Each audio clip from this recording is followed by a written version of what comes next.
there is a number in your head right now, a salary, a savings goal, a square footage, and the quite dangerous belief underneath is this: once I reach a number, I'll finally have enough. Leo Tolstoy wrote a story more than a century ago that exists to tell you that number is a lie. It will move the moment you touch it, and chasing it can cost you everything. The story follows a peasant named Pacham, a man who works hard, owns a little land, and is by every reasonable measure doing fine. But fine doesn't sit well with him. He hears other men complain about the tightness of their plots, and he thinks to himself that if he only had more land, he would fear no one, not even the devil himself. The thought is the first crack. Soon Pacham buys more land, then more. Word reaches him of a distant tribe, the Bashkirs, who sell land absurdly cheap. So cheap, it barely feels like a transaction at all. For 1,000 rubles, he's told he can have as much land as he walk around in a single day, from sunrise to sunset, as long as he returns to his starting point before the sun goes down. Whatever ground his feet cover becomes his. Pacham accepts, certain this is the deal that will finally satisfy him.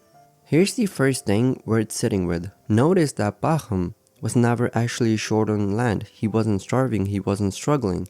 He had enough to live a full, decent life. What he lacked wasn't land, it was a ceiling on his wanting. And that's the trap so many of us walk into without noticing. We tell ourselves we are chasing security, comfort, freedom, whatever the things are. But security has a finish line, wanting doesn't. The moment you let more become the goal instead of a certain number, you have signed up for a race that never ends, because the finish line moves every time you get close to it. The second thing to notice is what happens on the day of the walk itself.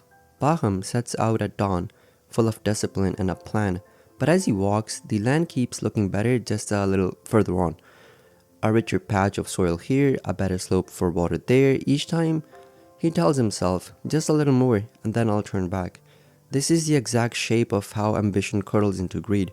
Not in one dramatic decision, but in 100 small ones.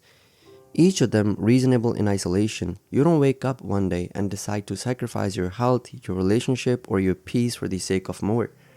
You just say, one more year, one more project, one more milestone, until you look up and the sun is already low in the sky, and you are standing much further from home than you meant to be. And that's exactly where Pacham finds himself. He looks at the sun and realizes, with a jolt of real fear, how far he's walked. The land he's claimed is more than enough, more than he could ever need. But none of that matters now, because the terms of the deal haven't changed.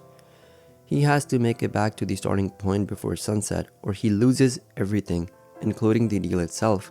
So he runs. He throws away the very thing he was carrying to make the journey easier, his coat, his boots, because now speed is the only currency that matters.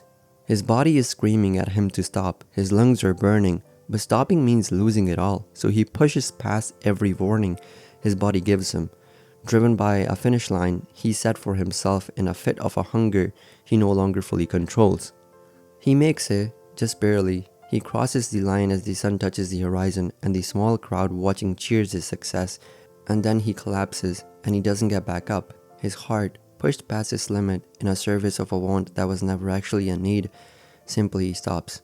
His servant picks up a spade, digs a hole exactly the length of Pacham's body, and buries him there. 6 feet of earth. This is how much land a man actually needs.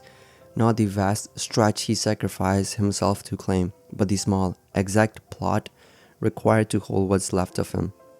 This is the part that should actually unsettle you. The story doesn't end with Pacham losing the land. He wins it. He gets everything he set out to get. The tragedy isn't failure. It's succeeding at the wrong goal, and only realizing it's the wrong goal when it's too late to want anything else. That's a sharper warning than a simple morality tale about greed. It's a warning about mistaking accumulation for arrival. You can hit every target you set for yourself and still find at the end of that particular sunset that you spent your one finite store of time and health chasing a horizon that was never going to stop receding. So here's the actual question underneath Tolstoy's title. It isn't how much land does a man need, it's when do you decide you have enough, and will you decide it before sun goes down or after? Pacham never set that number. He let the horizon set it for him, and the horizon doesn't stop.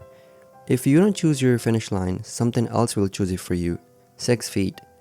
That's all any of us actually need in the end. Everything past that is a choice about how you want to spend the walk.